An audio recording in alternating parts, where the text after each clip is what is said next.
ndahita nkubwira nyuma y'isaha mbabarira kandi ntuhamagare papa ngo umubwire we nyohereze ntumuhamagare umubwira ko naguhamagaye ndi kurira nyine basi mpereza hinta yoke waha ntago meze neza mirenda kubwira nyuma y'isa we banze nyohereze ngo mpesa cyangwa fine amafaranga is fine but are you okay umeze neza ntago meze neza yagenze bite nyine ako si wowe wanyoheje amafaranga singubwira nimba uyafite it's fine Liza ndayaguhereza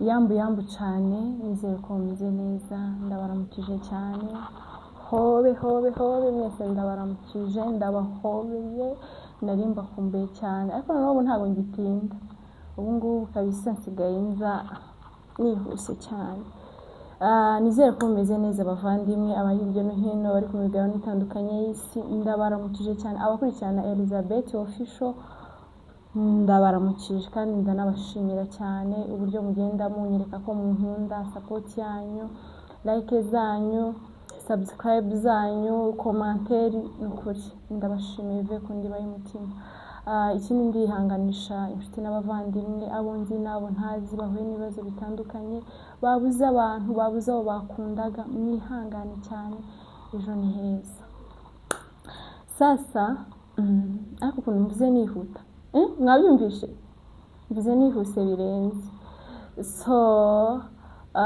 uyu munsi hari ikintu nabazaniye kugira ngo ureka mbabwire bavandi muri telefone yawe urashobora kuba ufite abantu bakurikirana status yawe tuvuge nk'abantu 200 ariko hakaba harimo abaguca intege inshuti nziza inshuti nzima hakaba hari abantu bakurebera stats bagahita bakagenda ariko muri abo bantu 200 hakaba hari abantu tuvuge ngo 10 ushobora kugira ikibazo cyihutirwa bakaba bakwihutira kugikemura navyo ngo ushobora kuba ufite muri telefone yawe inshuti 200 wibwira ko ari inshuti ariko zitari inshuti so ushobora kuba ufite abantu 300 bakurebera status bakabona yes wapostinze umugabo wawe abana bawe bakavuga ati ngo ari kuriya nawe uriya nawe ese niki cyari ako hakaba ari abantu muri abo bantu 300 bakorera stati bakabona wasohotse n'umugabo wawe bakabona muri kuri iyi nkoka avuga ati wawe rega family Imana yagiriye neza ariko abandi bantu bakajajinga ifaranga bazica gusa twaburaye bari kwinjoyinga yeme tuba turimo turakorera urugo rwacu cyohoza abantu bose so rero nimubona hari abantu babona stati ukavuga ati uyu munsi ndakeye nambaye neza bakama bayicaho kibona kubwira ngo uraberewe kandi babibonye kuberewe so icyo nagira ngo mbabwire niki muri abo bantu 300 bakurebera status ndagira ngo uyu munsi ucagure ndagira ngo uyu munsi uvuge ngo mfite inshuti 20 zishobora kuntabara mu gihe nagize ikibazo mfite inshuti mu gihe narwaje umwana nshobora guhamagara nkavuga ati urabizi kuri inshuti yanjye apana bya bintu byo gutwika status ndagukunda I love you oya ndashaka kugira ngo muri abo bantu inshuti 200 ufite ucagura uyu munsi cagura ugira abantu ushira ku mwanya wa mbere ugira abantu ushira ku mwanya wa kabiri cyagiye ufite ikibazo cyihutirwa cyagihe ubona inzi bagiye kuyigufungira vuga ngo ngiye guhamagara Ange vuga ngo ngiye guhamagara Lisa ni muhamagara mubwira ko ushaka 5,000 arabiha okay fata muri abo bantu 200 wacaguyemo inshuti ushobora kugira ikibazo kiri imagine ugiye gufata abandi bantu 5 ushobora kugira ikibazo ukabitabaza ngo bagusengere utitaye kuvuga ngo ugiye kwaka amafaranga none abandi 5 ni ba bantu bizeye ko ushobora kubyusa saa 9 z'ijoro ntago meze neza insengera uwo muntu akabyuka kubgaho akagusengera apana uburyarye akagusengera okay muri abo bantu 200 ongera ucagura abandi bantu 5 babantu mujya gusangira niko bimeze abantu 200 bakorera status ni benshi ba bantu twinjoyinge ifoto Snapchat TikTok n'abo bantu barahari. So uyu munsi ndagira ngo njyewe Elizabeth mfite inshuti nyinshi muri iyi telefone.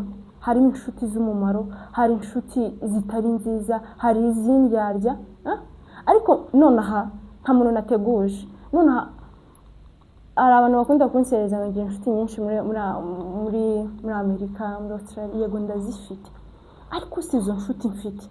Nonaha nshobora kubabwira ko narwaje umwana, amafaranga yanshiranye bakantabara. I don't know.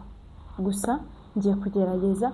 Ubushize nakoze mpamagara abantu mbabwira ko mbakunda, kubera urukundo rwarashize mu bantu, turaryaryana, sinzi kabisa. Ariko noneho nagira ngo muri telefone yanjye nimba sitati yanjye irebwa n'abantu 200 cyangwa 300, ngiye gucagura today. Ngiye gucagura mpamagare abantu nzi ko ari inshuti zanjye.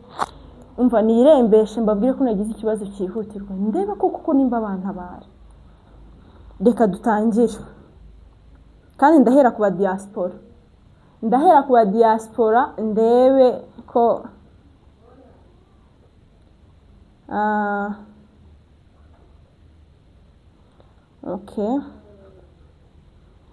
okay, reka ntangirire ku mushuti wanjye yitwa Ange.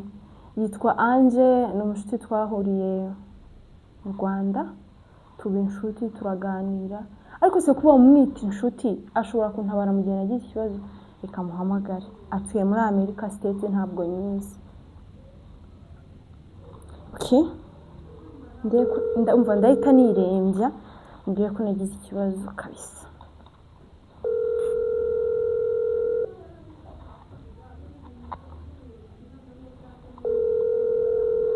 Nayitabe ndebe. Alo Ange, bite? Ibyiza mama. Meze neza. Tumeze neza namwe? Natwe tumeze neza, ariko simvuge ngo ni cyanira. Simbizi nyine ko wanyanze. Shabu nakwanga sheri wanjye. Simbizi, ariko ndi mu bihe bitameze neza. Simperuka akazi. Yego. Niba nizere ko ntabwo byukije ariko. Oya, ntabwo mbyukije, nabyutse. Okay, hanyuma Yego. hari ikintu nari nshaka gusaba. Urabizi ko ntaza nkuderanje cyane. Oya, uramwana mwiza. So nagize ikibazo kandi si ngombwa wenda kukikubwira. Wenda nagira ngo ngurize wenda nk'ibihumbi 15 by'amanyakenya, wenda muri kiriya cyumweru nazayagusubiza. Ubwo ni $150 z'iwanyu. Yego.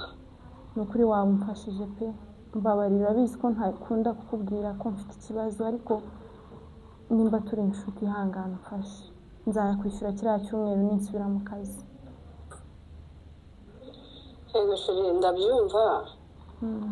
Kandi ndabizi ko utampamagarira ibyo rwose, ariko kubera ko birumvikana umuntu yagize ikibazo yiyambaza inshuti nyine. Ntacu ayo yose sinayabona. Ariko abizi ko turi inshuti sinakuburira ijana. Ange, Imana iguhe umugisha, ni ukuri ndishimye pe. Yego. Ubwo ngubwo Yego sheri. ukoresha ntuza M-Pesa, ujya ubasha kohereza muri Kenya? Ya, ndareba nabona bidakunze nakwiyambaza inshuti yanjye. Ange, Imana iguhe umugisha pe. Sheri, nta kibazo. Sawa basi, Imana iguhe umugisha. Mbuzi ko ngira nyine. Imana ikugirire. Oya, uradufite turi abantu bawe rwose. Si ubwa mbere ngo uhamagaye ntari guseka koko? Si ubwa mbere ngo uhamagaye ntari guseka? N'ukuntu ugira ibyishimo, uri umwana w'ibyishimo byinshi. Ariko icyo kibazo nzakikubwira ejo. Icyo kibazo nahuye nacyo nzakikubwira ejo. Yego sheri, uzanganiriza nta kibazo. Sawa. Yego. $100 mwumvisha, ariko ubwo muraje munyandikira ngo tugabane. Mumbabarire. ahubwo si ikintu nibajije none se naza kubona kino kiganiro biragenda gute nemere nyafate nyarye n'ubundi nta myaka ijana biragenda gute umva uyitwa Ange ni umushuti wanjye Imana iguhumugisha Imana umva uswara abantu bo muri Afrika bagize abantu bo hanze babaye abana babi yewe $100 ngo baba bavuye mu musenyi baba bavuye mu rubura so urumva $100 ni amafaranga menshi Imana imuhumugisha okay ngiye guhamagara kuze wanje aba nawe muri Amerika yitwa Patrick reka nawe numve ko yagira yampa ifaranga abantu benshi ngo basigaye bimana ifaranga ariko ngo ziba zavuye ahantu kure reka nawe muhamagare ni mubyara wanjye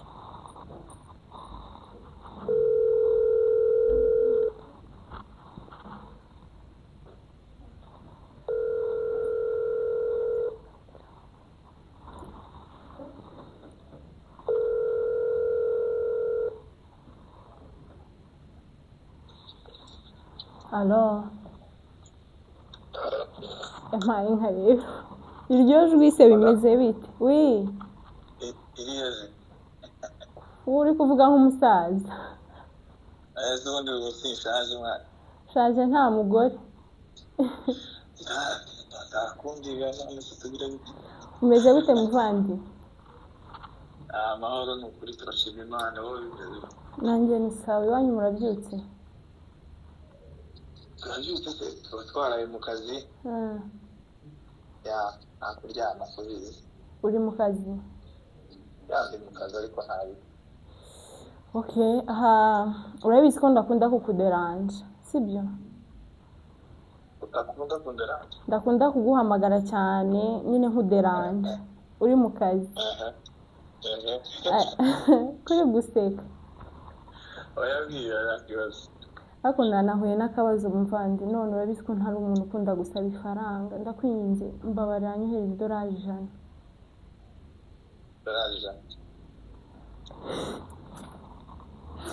nose ukumbwiye gute oya no turashavuga ikibazo gaje menye ngo ni ikihe kibazo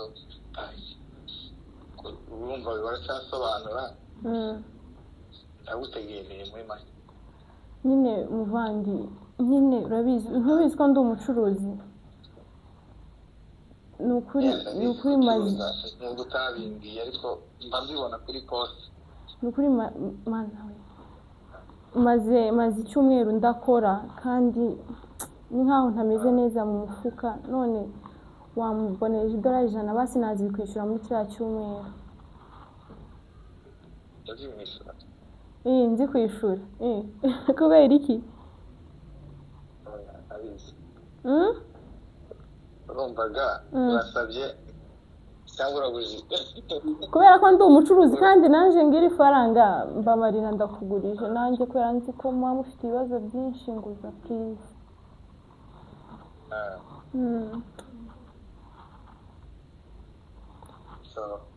uremeye se ya nabyemeye ndaza kukuvugisha mu mwanya uwohereze kuri M-Pesa cyangwa hari umuntu ngira waho ngaho ukoresha cash app naguha nimero ze ese uri mu kiganiro oya ndi mu rugo ukubizi ibyishimo ngira urumva nishimye none se nyine uri mu kiganiro simperuka gukora none se mu kanya bimeze bite nyine wowe mbwira urampa izo faranga cyangwa byara wanjye none se urazimpa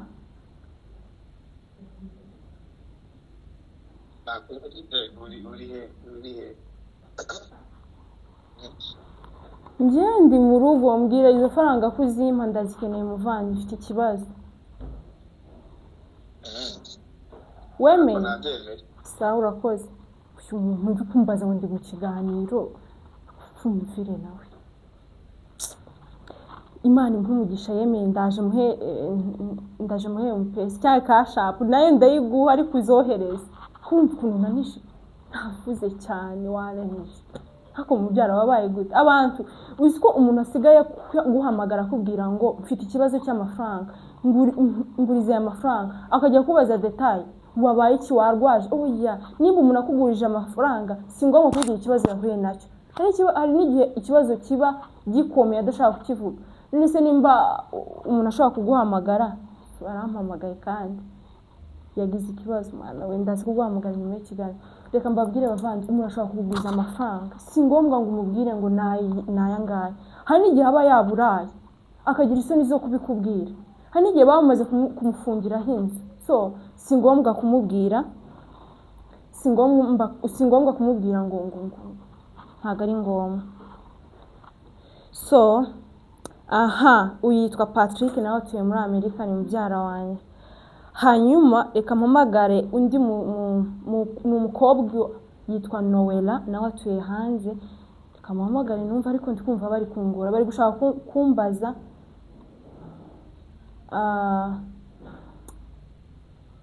bari kumbaza se niki oya muguzi ifaranga mureke cyangwa uzimpe reka mpamagare undi muntu numva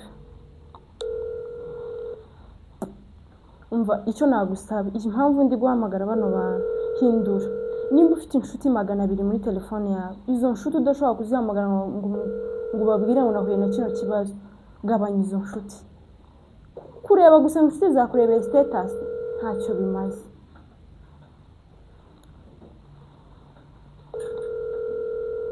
Noella yanze gufata telefone diaspora yitaba telefone uyu kuva yaje no hanze ntaranyohereza ifaranga none ndi kumuhamagara ntari gufata telefone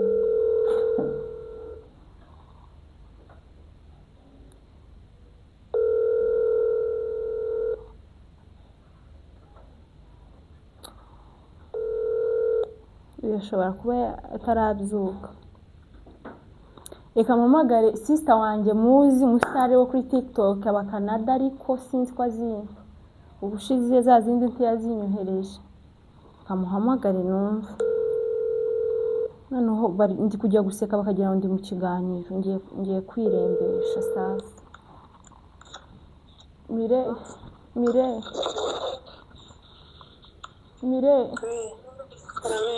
bita muvandi umeze neza Liza halo kanongere muhamagare uziko nabasha gukina filme arahamagaye halo mire umva ndaza kuvugisha nyuma hari dolari 100 ufite ngo nyohereze kuri telefone umeze neza ariko mire ndakubwira nyuma hari amafaranga 100 ufite kuri telefone ngo ampereze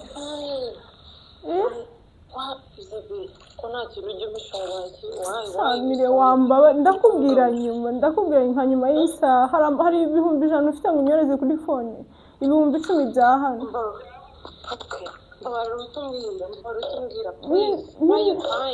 nyine please we yohereze ndahita nkubwira nyuma y'isaha mbabarira kandi ntuhamagare papa ngo umubwire we nyohereze ntumuhamagare umubwira ko naguhamagaye ndi kurira nyine basi mpereza hinta yoke ntago meze neza mire ndakubwira nyuma y'isaha we banze unyohereze ngo mpesa cyangwa fine amafaranga is fine but are you okay umeze neza ntago meze neza yagenze gute nyine ako si uwe wanyoheje amafaranga sinkubwira nimba uyafite it's fine Liza ndaguhereza amafaranga are you okay nicyo cyihutirwa I'm okay ngayohereza no like what happened why are you crying kuri mire ako nimba nkubwira nyuma y'isaha uzindi he I'm sorry ngayohereza urambwira ryari nka nyuma y'iminota ingahe basi 30 ngo mpesa kandi ntubwire papa okay sawa ntunabwire boss reka nyikwandikire muri telefone ibyongereza nawe umuntu yifite ikibazo ari kurira ari kumubwira ibyongereza ndorarongera arahamagara suwe mana we ibi ni ibiki nkoze koko nitabe se se Mireille ndose mwitabe bana we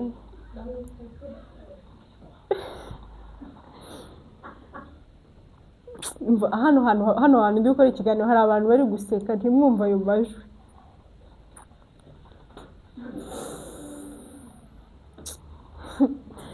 ari kumpamagara nabuze uko ngira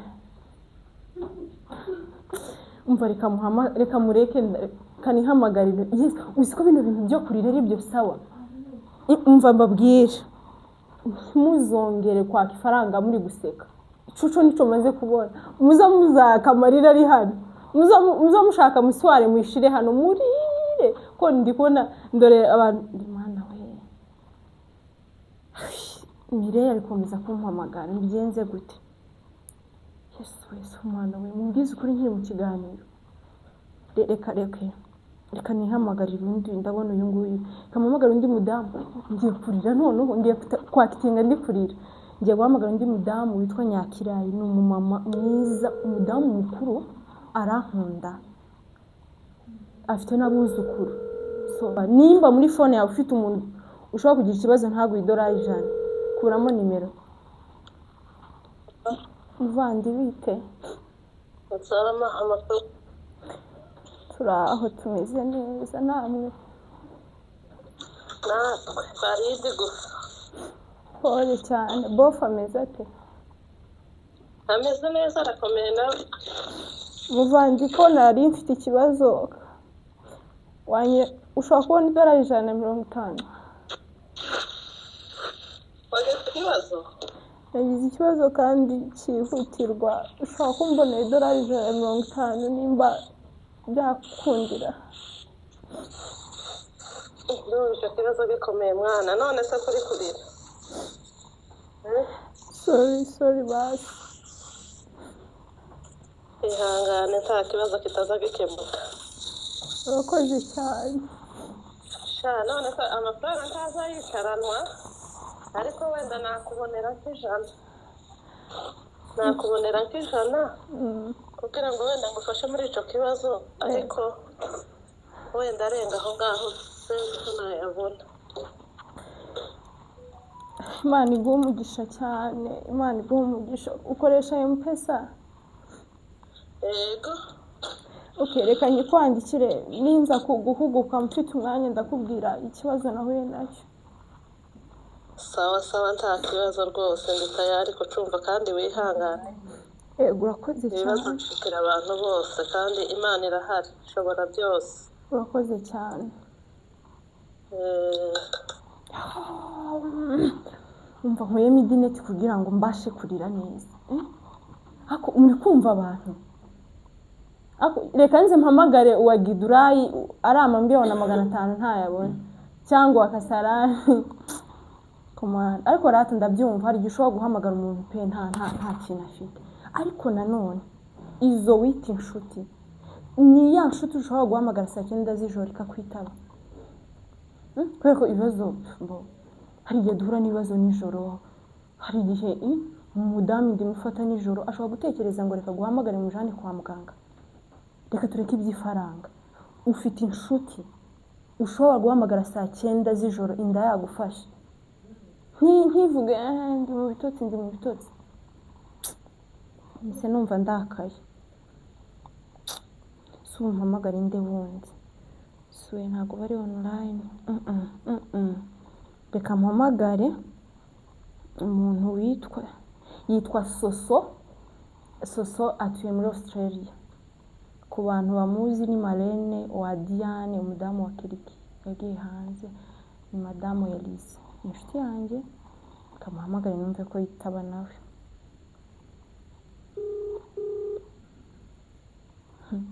izo nshuti murazifite ese ubwo amaze kuba amafaranga angahe uwa mbere hari Soso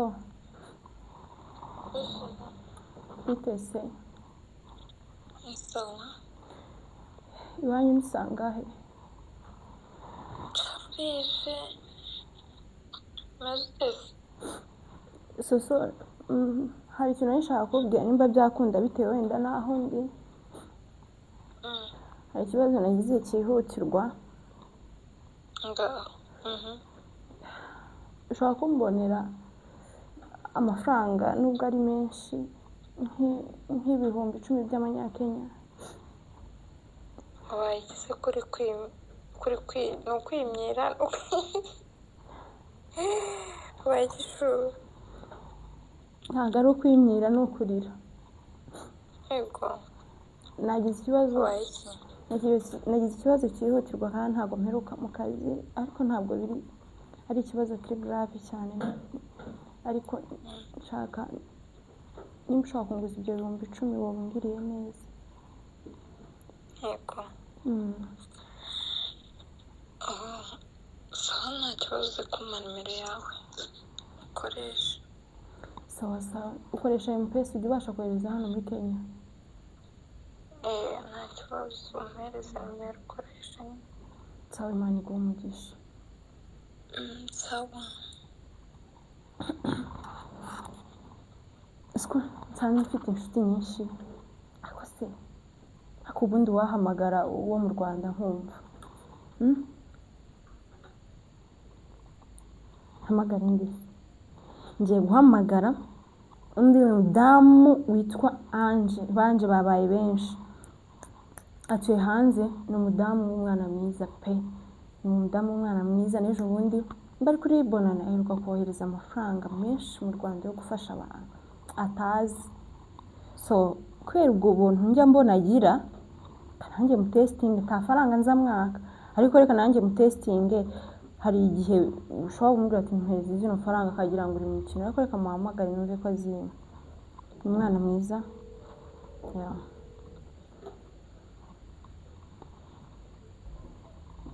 ariko hano aya masaha iwacu ni 11:00 abenshi kubera. Angela bitese karame nziza meze neza. amakuru ni meza. urakomeye Ange ntabwo ari cyane. wariye ntabwo ndarya. ko wabuze ikivuro Ange ntabwo meze neza. wabaye iki? Ange bitewe n'ahantu ndi kumva ntisanzuye, simeze neza. hari ikintu nshaka kukubwira nimba byakunda, ariko iwanyu nimba ntibeshye bwakeye. bwakeye twe turi saa 3, ariko wambwira nta kibazo. Ange wambabariye ko nawe n'ikibazo kintunguye, wamboneye $200. bitewe n'ibintu ndimo byinshi nakubonera 150, nta kibazo. urabizi ko ntacyo nakuri muri inshuti yanjye. Ange none se Mana we, none mbuze icyo mvuga. Imana iguhe umugisha. nta kibazo, wowe wareba ukampa momo yawe nahita kohereza. njye ntabwo ari momo, njye ni M-Pesa. nta kibazo, wowe nyohereza ndahita nyakohereza mu minota mike. mu minota mike ndahita nyakohereza, ntari wihita uyinyohereza. Imana iguhe umugisha mwinshi, basi nzayakwishyura, ariko Imana iguhe umugisha. oya ntuzayanyishure, inshuti yanjye se ntabwo nakwishyuza, urabizi. uvuze gute? ntabwo nakwishyuza, urabizi ndagukunda, uri inshuti yanjye cyane. ntabwo nakwishyuza, muba nakwishyuza. Ange ntabwo uzanyishyuza 150. reka na 300 ntayaguha, kuri inshuti yanjye. sawa urakoze, ndakuvugisha mu kanya. sawa nawe urakoze, ibihe byiza. yeme umuntu ufite ikibazo none ahangaha cy'igihumbi nanyandikire mwohereze. abantu 5 ntibanyandikire. ese ayo mafaranga amaze kuba ngahe?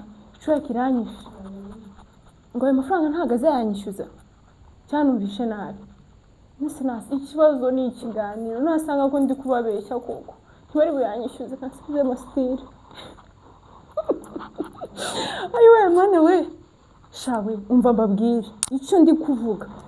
bavandi muhindura inshuti. ibaze kugira inshuti zikurebera status abantu 200. yego ngewe impamvu ndi kubaka n'amafaranga menshi bari muri Amerika, ariko se ufite umuntu ushobora kwaka 1000 none wakubiswe udafite uwo muntu akayaguha. babagore mugendana babagore tugende hano bandi muza mujana ufite uwo muntu njyewe ndabafite ndababonye ariko ubundi wahamagara umuntu wo mu Rwanda noneho nkamwaka 5,000 by'amanyarwanda. Ikibazo sindi kumenya kuba ari online hese posting ndebe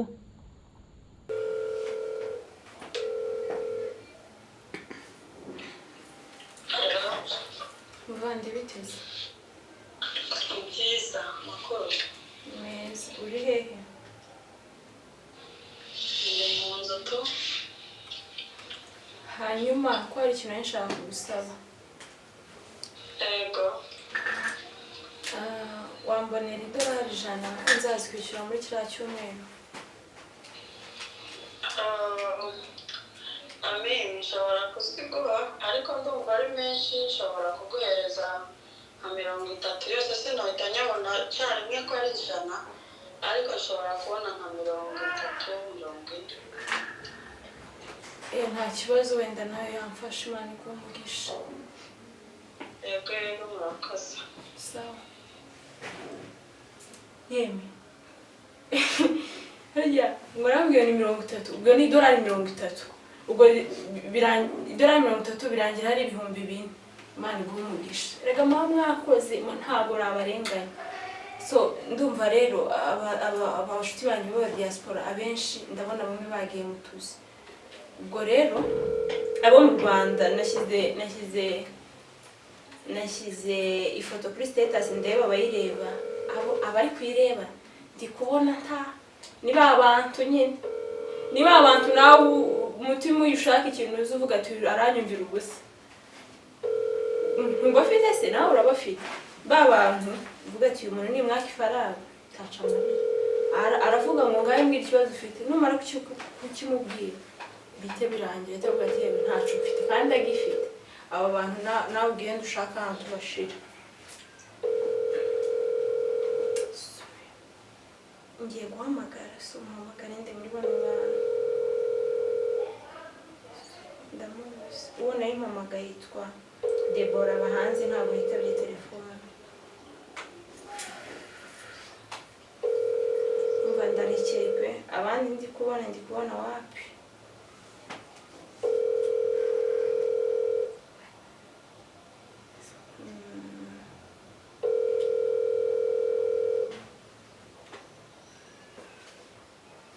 reka mpamagare mudamu tuye hano inshuti yanjye n'umubyara wanjye yitwa Aline kandi ko anguriza 500 y'amanyakenya.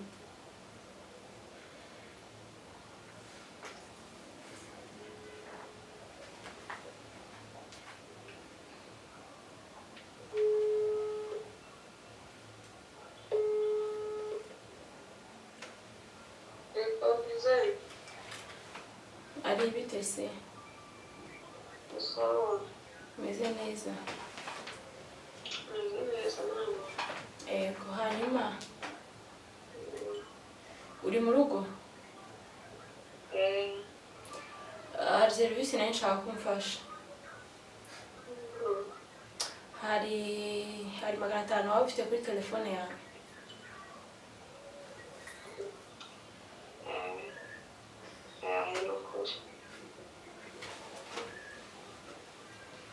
hayo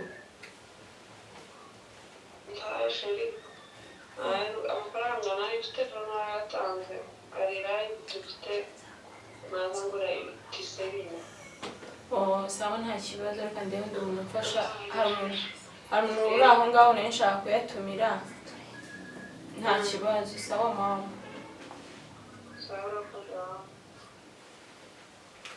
ako sinamurenganya umva sinamurenganya uyu ni umubyara wanjye afite yayama so ubwo nyine ntayo mfite wa mudamu wo hanze arampamagaye kandi wa undi nayo maze guhamagara umva abantu bari hano bari guseka sinzi uza muri guseka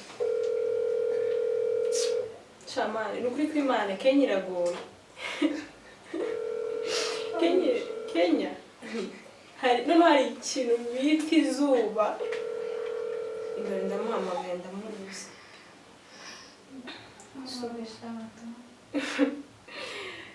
reka mpamagare umukobwa nawe hano muri Kenya inshuti yanjye yitwa Mwamikazi. Mwamikazi ni inshuti yanjye pe kanumve ampakanire nyuma y'ikiganiro urambona.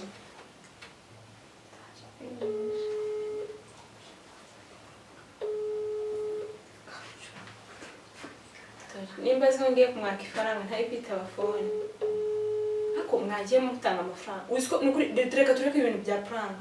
Hari igihe umuntu aba afite ikibazo, hari igihe umuntu ahantu abari aba ashaka iyo 500 kandi urayifite. Isi ni ukubana. Uyu munsi uba ufite ejo si uba ufite. Ngewe uyu munsi Elizabeth nshobora kugira n'ikibazo cya amafaranga make sinavuga nanga 100 ry'amanyakenya. Ibaze 100 ry'amanyakenya habura umuntu uyanguza. Uzi impamvu batayakuguza nuko nawe nta bantu uzugirira neza. Mwamikazi aranshitse. Nayimbonye rero online nta wundi muntu pe abandi benshi ndi kubona. Nta wundi muntu reka ntabwo ari online ndabona abantu benshi nyinshi cyane ko mwavuye ku murongo. Freddy hari abandi bantu ndi kubona bari ku murongo ariko ndi kubona ni wa muntu uzi utekereza ngo guha ifaranga uvuga ngo arakumvira ubusa.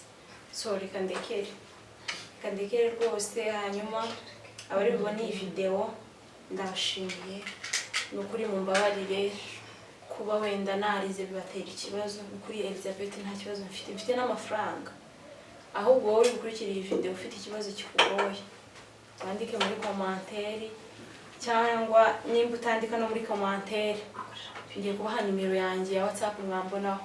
Apana bya bindi ngo wowe ufite ikibazo kikurembeje umuhamagare cyangwa unyandikire cyangwa ubyandike muri commentaire washyire nimero zawe, kubera mpamagaye gutya hari abantu bazi ko abantu baba bagiye inshuti zawe bari hanze, so babaye abana babi. Nyamara babaye abana babi nawe ntabwo urabahamagara. Nose umuntu yamenye ikibazo cyawe ushobora kuba mu konti yawe nagize kino kibazo umeze gute mu mufuka, akubwa ati meze neza cyangwa meze nabi. Nibyo uretse no kuba no muri Amerika nabo hari igihe babura amafaranga, kandi amafaranga yabo uburyo njya numva ngo babaye acukuye ngo babaye akuye ngo mucobo ca kindi ca metero 8. Rero nabwe mujye mubabarira. So ndumva ari ibyo rero abampaye amafaranga nimubuze kubona ikintu kiganiro mu yagumana. Imana ibaho umugisha. Icyo nashaka kubwira abantu niba ufite abantu 200 nkuko nabivuze cagura, reka kugendera ku bwinshi bw'abantu bareba status. Hari abantu njya numva ngo ngewe status yengererwa n'abantu 100. Tuza hari abantu status yabirebwa n'abantu 1000. Ariko hari nimba ari Boniface wo mu Rwanda hari ahantu yari kubwiriza narindi yaravuze ngo mu buzima bwawe uzatunga inshuti enye. Donc muri telefone yawe uzagiremo umuntu w'umukire. Umukire wa muntu uje uvuga ati nigira ikibazo ndamuhamagara. Nta bintu byo kuvuga ngo gutya na gutya, aramvuga ngo mpereza nimero nyacishe uwo muntu uzamutunge muri telefone yawe. Umuntu wa kabiri uzatunga muri telefone yawe yewe abantu bagize ikibazo bari gukomeza kumpamagara ako zino faranga cyangwa zeme nta myaka 100 none mbahakanira ibibazo se umuntu arabibuze cyangwa ibibazo umuntu amafaranga aje umuntu yaburice yakoresha.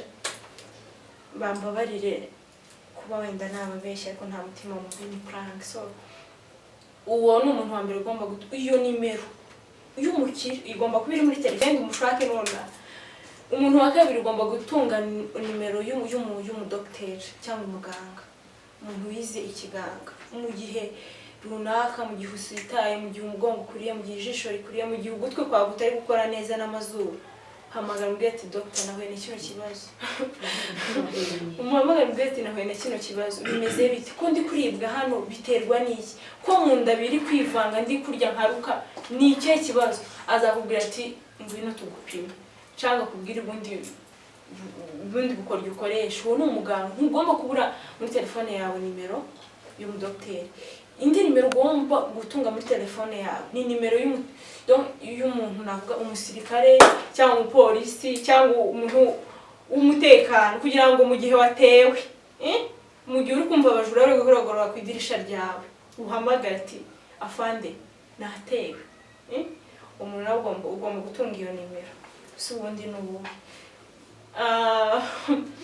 undi muntu ugomba gutunga nimero muri telefone ni wa muntu w'inshuti yawe ugomba kubwira ikibazo cyawe nasanze iyo ufite ikibazo ukagisangiza umuntu nubwo nta kintu yakumariye uba wumva umutima utuje kandi nta kintu yakubwira ariko kuba wasohoye ukamubwira ariko se menya ngo kuba aya mabanga yanjye nyasohoye kuri ibintu byanje mbibwiye nde uwo muntu nawe umwigire so Imana ibaha umugisha ndabashimiye cyane ku bantu bicaye bagakurikira kino kiganiro Imana ibaha umugisha umenya gutandukanya inshuti y'umumaro inshuti yo kuja gusangira inkoko inshuti yo kujya gusenga inshuti yo kwicara mukabwira ese ndikubwira ndi byanje ibintu byose ugende kumenya so Imana ibaha umugisha Imana ikomeze kubarinda ndabakunda cyane bye